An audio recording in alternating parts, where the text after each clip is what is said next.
Email Durkheim ने अपनी पुस्तक the division of labour in the society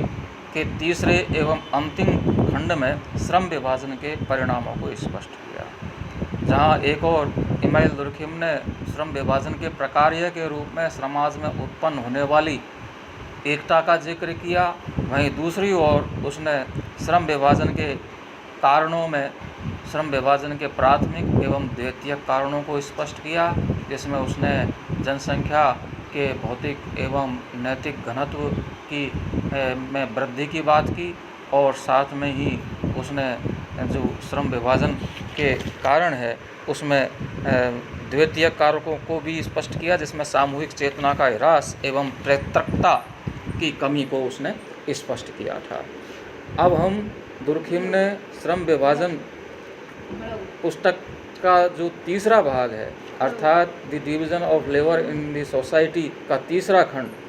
का, जिसमें उसने श्रम विभाजन के परिणामों को स्पष्ट किया था, उसका हम जिक्र करेंगे। तो उसमें उसने सबसे पहले श्रम विभाजन के परिणाम को स्पष्ट करते हुए कहा कि जब समाज में श्रम विभाजन उत्पन्न हो जाता है,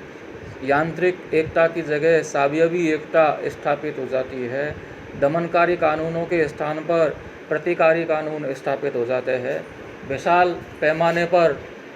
उत्पादन चालू हो जाता है, तब क्या है कि कार्य करने की स्वतंत्रता में भी वृद्धि हो जाती है और विशेषीकरण में भी वृद्धि हो जाती है। अर्थात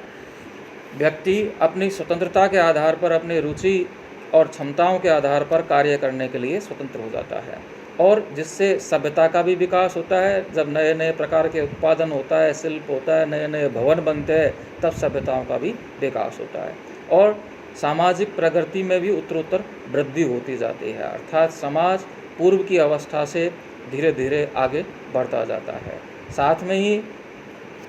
नवीन समूहों की उत्पत्ति होती है और उनमें अंतर्निर्भरता बढ़ती है, और इस तरह से नवीन समूहों की उत्पत्ति तथा सहयोग भी श्रम विभाजन का एक आवश्यक परिणाम है।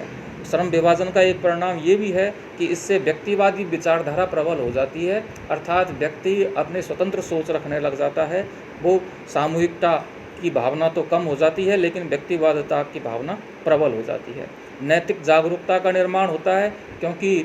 सामूहिक चेतना जब कमज़ोर पड़ जाती है, तब जो नए कानून, नियम इत्यादि जो होते हैं, उनके आधार पर व्यक्ति कार्य करता है। इसलिए व्यक्तियों में नैतिक जागरूकता का निर्माण होता जाता है। और साथ में ही श्रम विभाजन के कुछ दुष्परिणाम भी उत्पन्न होते हैं। श्रम विभाजन के दुष्परिणाम के रूप में हम ये कह सकते हैं कि इसमें सामूहिकता